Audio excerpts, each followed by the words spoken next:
Hello guys, at mapagpalang araw at ngayon ay magtatanim na naman tayo ng ating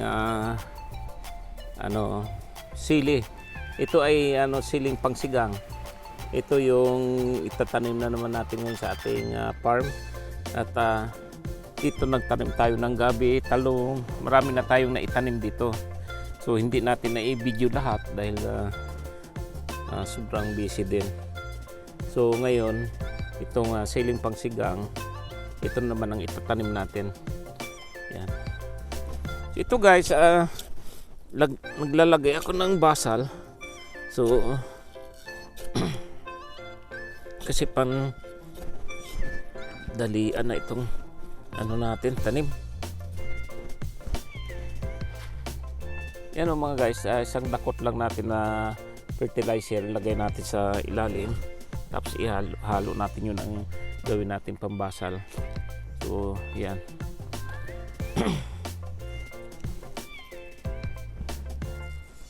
So mas maganda siguro guys, linisin natin itong mga matatanda na dahon dito sa para magandang tingnan, para tuloy-tuloy yung nila paglaki.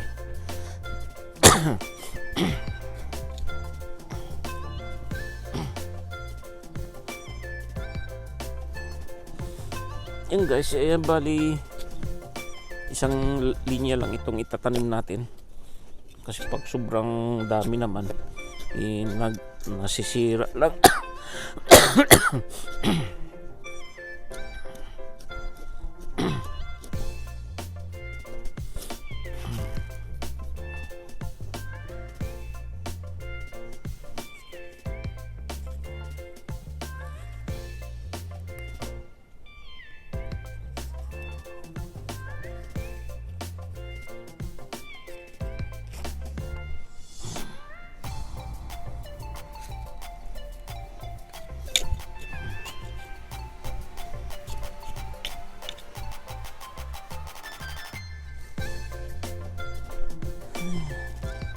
Yung distansya mga kadiskarte na depende na ho sa inyo kung gaano kalayo. So itong sa akin konti lang, wala pang kalahating metro ang distansya.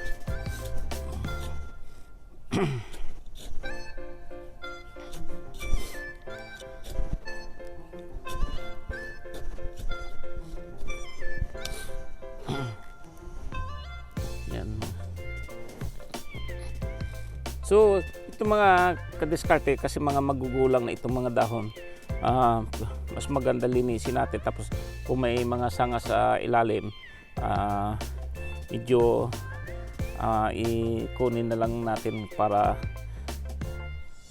hindi maka-istorbo dito sa main yan na puno. Yan, para dire-diretso yung paglaki niya, paglago niya.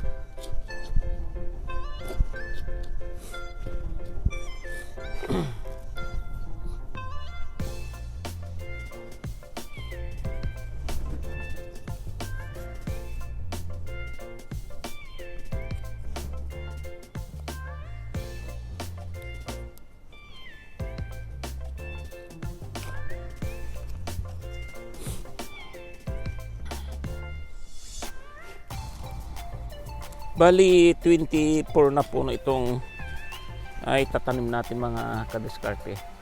So tamang-tama lang ito, hindi masyadong marami.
Alam nyo mga ka-discard, itong siling pangsigang, hindi lang ito ang gamit niya, hindi lang talaga pangsigang.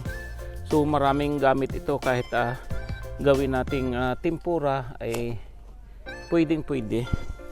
Masarap din itong tempura.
Pagod din mga guys.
Yan guys, tapos ng tanim, kailangan kunin natin yung kalat. Kasi bawal mag kalat dito sa Japan.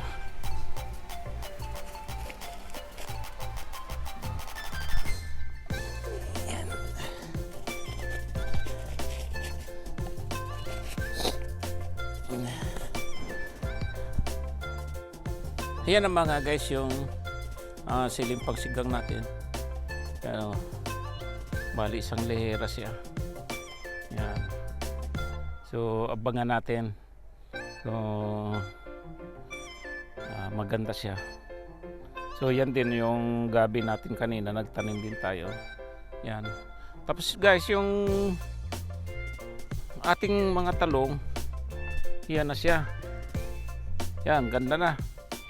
So yan o, yung nauna nating itanim kasi nauna siya ng isang linggo dito sa iba.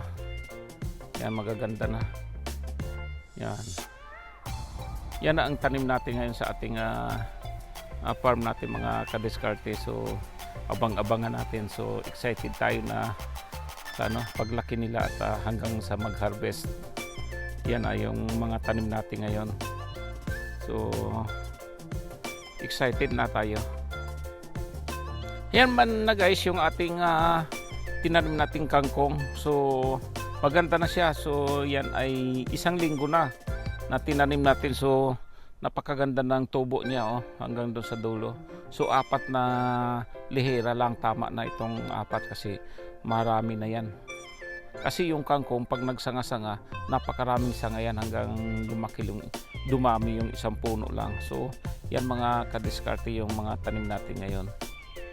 Yan. Excited na naman tayo na mag-harvest hanggang paglaki nila at hanggang mag-harvest. So yan na naman yung mga tanim natin.